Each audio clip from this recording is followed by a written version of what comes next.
Hi guys, thanks for stopping by today. On today's video, I am super excited to show you what I made. I made this sign and it just says be the one. And I think that's a nice saying. To me, what it means is if your family needs some help or a neighbor does or anyone that you know and it's something you can help them with, then you should step up to the plate and do it. And so I made this sign today out of some fabric and an old board that I painted. Then to get it to stick to the board, I used heat and bond. So if you want to see the details and watch how I made this, join me for the rest of the video. If it's your first time to stop by, thank you for doing so. Please consider subscribing. And if you've watched videos before, thanks for coming back. If there's anything in this video you like, it inspires you, or you just enjoy watching it, please give me a thumbs up. And then if you have any questions, comments, or suggestions, leave them in the comment section below. Now let's get started. For this project, I'm going to use this old piece of wood. I don't know if it came from a palette, from my palette craze days, or if it's just a piece of fence board that's been cut down, but this is what I'm going to use. I don't like the color of it though. Okay, it's 6 by about a little over 17 inches, if you want to know the size. Since I don't like the color, I'm going to paint it white.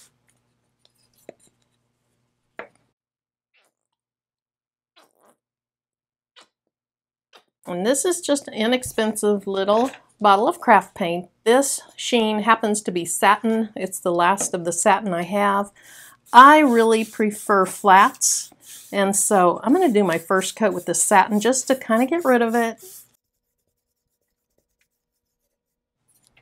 This wood has a lot of nooks and crannies, and so it's going to take a decent amount of paint to get it covered.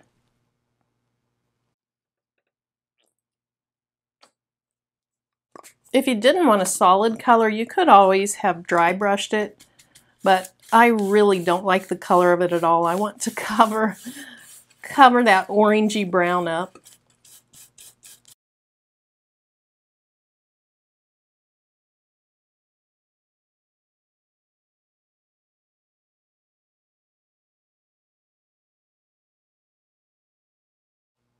Okay, I'll go ahead and let that dry, and then I'll put a second coat on in about 15 minutes.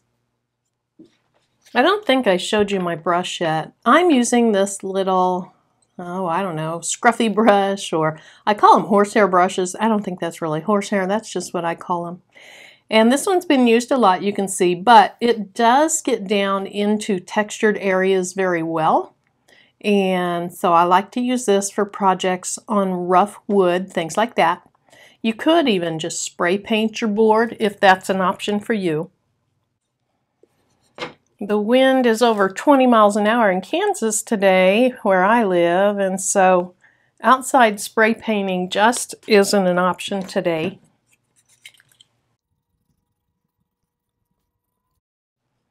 I don't know what I'll do with the sides. I don't know if I will end up making a little frame to go around this, or if maybe I will just put some holes in it and put twine through it and hang it by twine. So I don't know yet if the sides are important. So just in case, I'll go ahead and just put one layer on these sides. And I'll do a pretty thick layer so that I don't really need to come back and do much, maybe minor touch-up.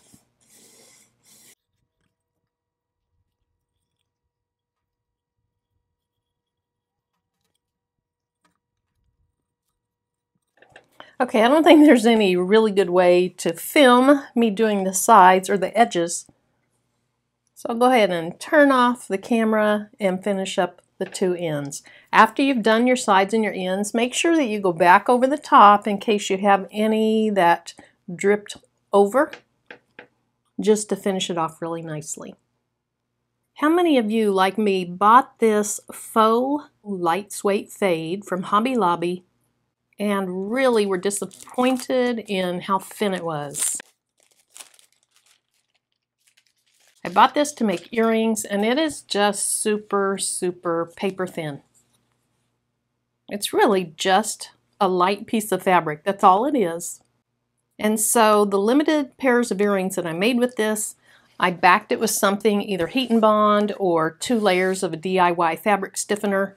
But I really don't like it for earrings, and so I'm finding another use for this today. I'll go ahead and trim this down.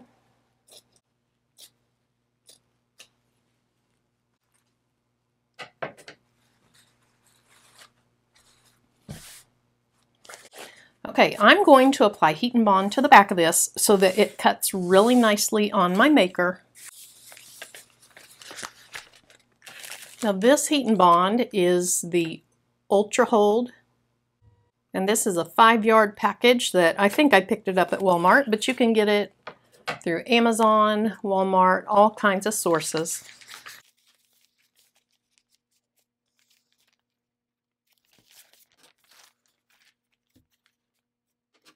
I'm going to cut it slightly smaller than my fabric. I don't want any of the adhesive from it to ooze out from under my fabric.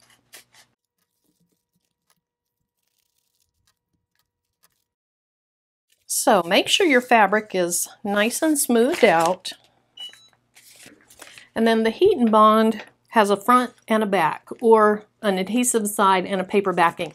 This is the paper backing. It's very smooth. And then the other side, you might be able to tell it's a little bit shiny and it's a rough texture. That's the adhesive.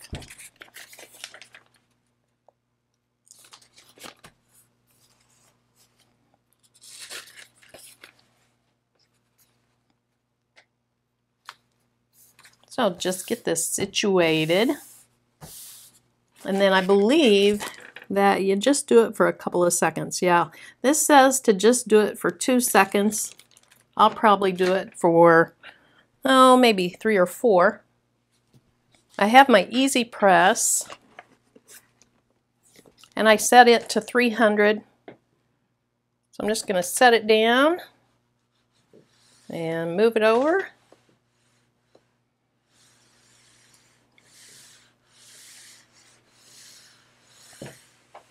Okay, that was probably longer than 3 or 4 seconds.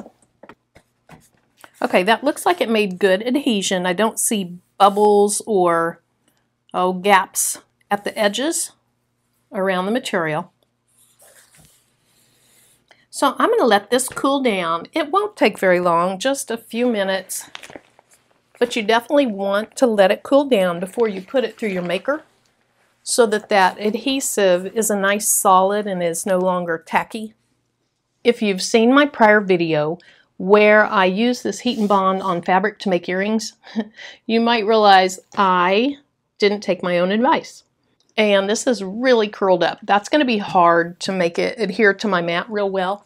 And so what I'm going to do is I'm going to go ahead and repress it just for a couple seconds, and then I put it under my mat. And that way, as it cools, it'll cool flat, or at least a whole lot flatter than it is now. Now, it's not all the way up to temperature, but it's hot enough to flatten this back out. Now, if you place it under this or anything that's flat, that's going to flatten out much more nicely than what it was. Okay, so let's check it out. Much better. It's not curled up at all now. Now this is going to be too wide for my mat, so I'll need to cut it down.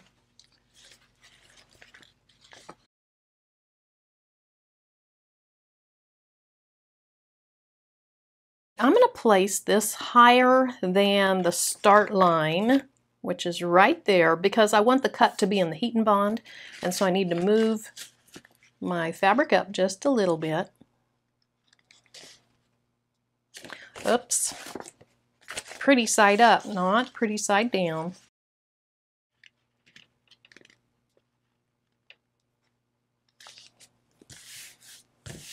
Now, let me peek at that, make sure, yes, that's far enough down. Now, here's what can happen.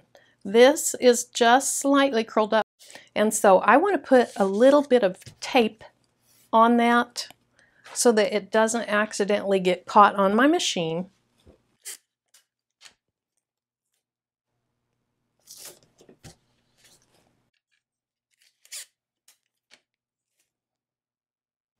I think as long as I have it taped down in a couple places, I'll be fine. And then the last thing is I need to change my blade. So I'll put in my rotary blade.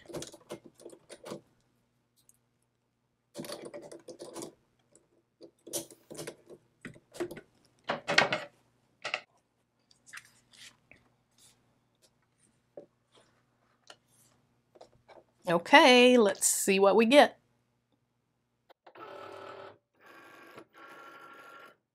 Okay, I need to back that back out because it wasn't stuck down over here.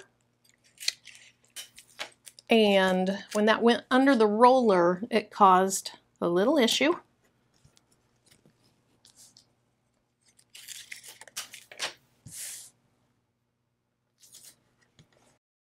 I think we should be good now.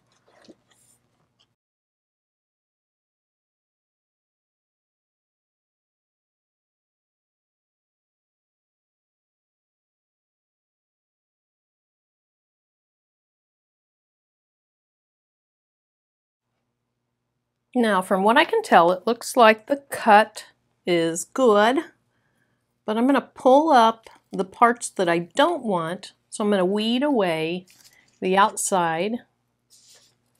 And remember, it's taped down up at the top, so it'll be a little bit harder to get off the top.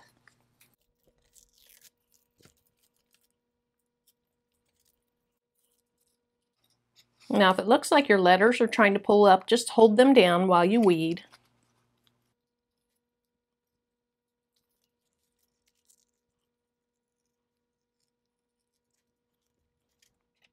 I'm tempted to just yank on that, but who knows what I might do. I might pull down into the fibers of my design.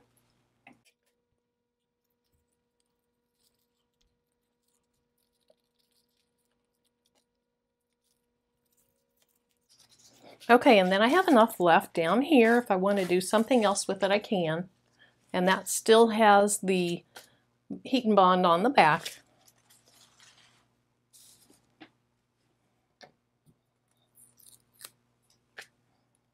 So now I'm just going to weed like usual.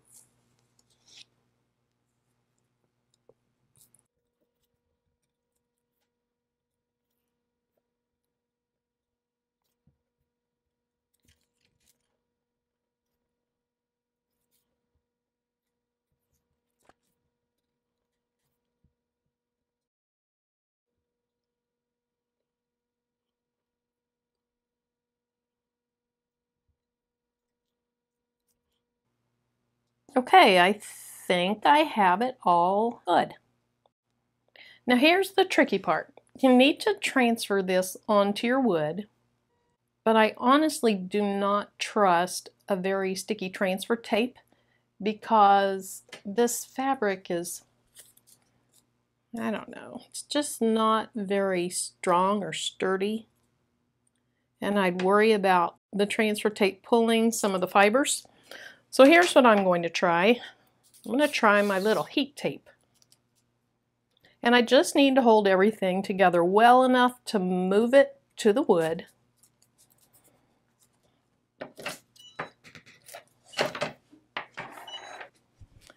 Back in the old days, when I did traditional scrapbooking, I would use a similar process to transfer the words and things that I cut out of cardstock. So as I pull this up, I fully expect and I want for the backing to remain on the mat. If it comes up, I just need to make sure I peel it off the back of my fabric before I put it onto my wood project. And it looks like I'm going to have to give it a little help, so just peel it up with my fingernails. Once you get the start going, it shouldn't be too terribly hard.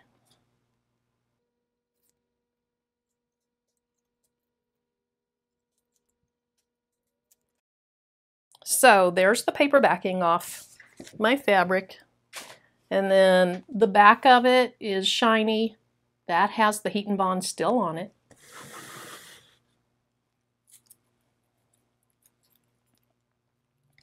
So I'm just going to lay it down. I'm not going to adhere it down yet because I want to look at it and make sure I like where it's placed.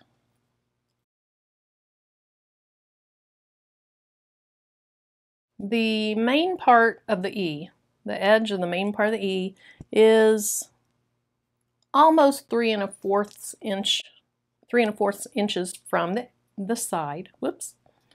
So let's see. The B is closer to this side. So I want to move it to the right just a little bit. And the nice thing about this heat resistant tape is it is just barely tacky. It's not super sticky whatsoever.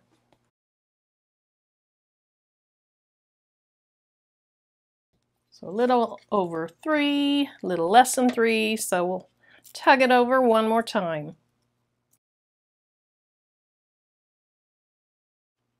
Now I want to get the tail of that E under the tape because it's sitting kind of on top of the tape right now.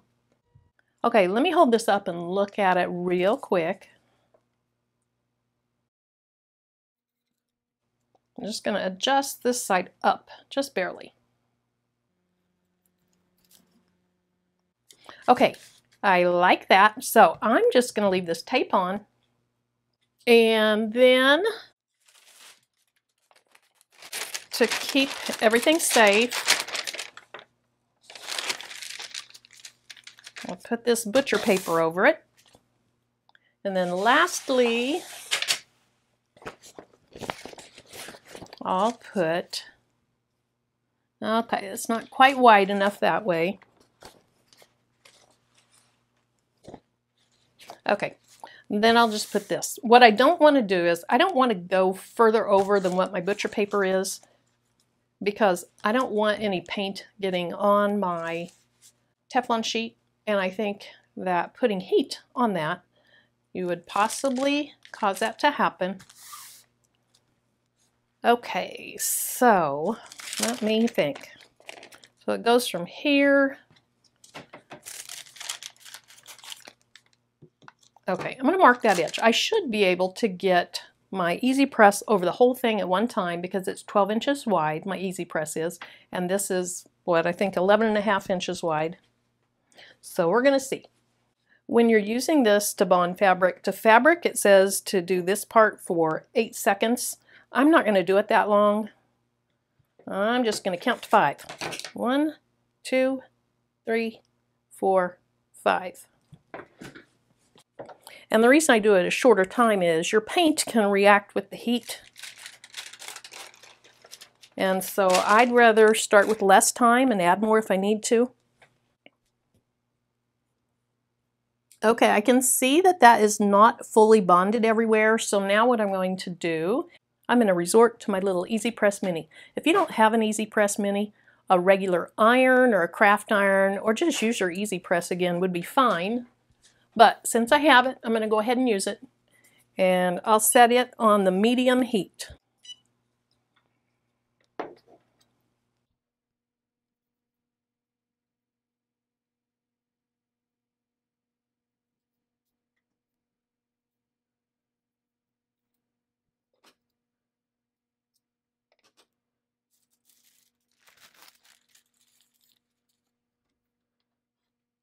Okay, it's pretty hot.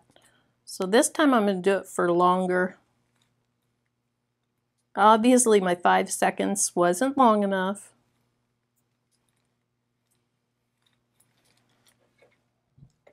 Now the instructions for this heat and bond say to wait for it to cool down, because until it cools down, the glue on the back or the adhesive on the back is still gummy.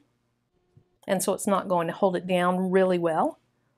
But I can see, good, that time that bonded, and that bonded really nicely.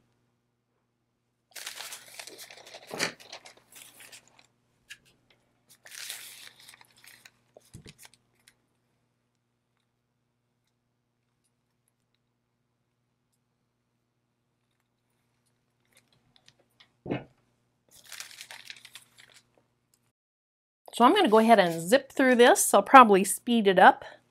You've seen how long it takes to get it to bond on one letter, so I don't want to bore you to tears.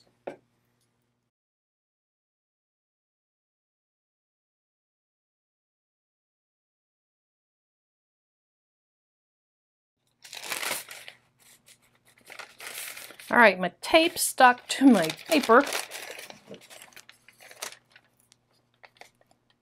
and it yanked up part of my E. So let me get that stuck back down.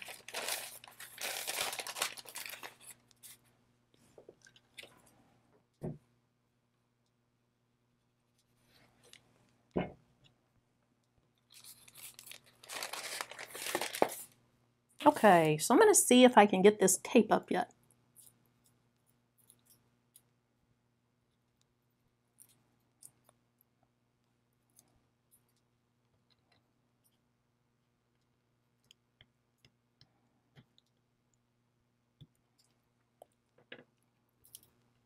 It's hard to get it off this fabric. There we go.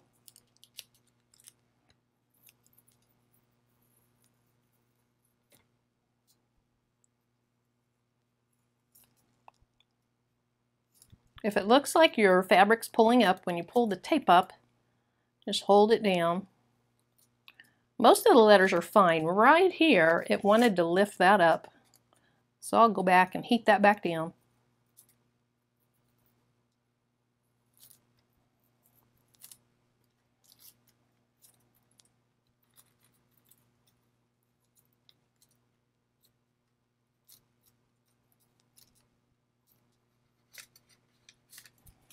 Okay, everything came up very nicely and the fabric stayed down except right here.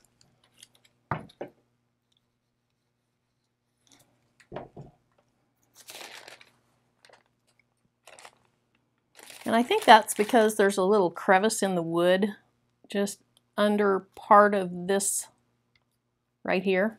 And so, let's see if I can do it a little bit at an angle.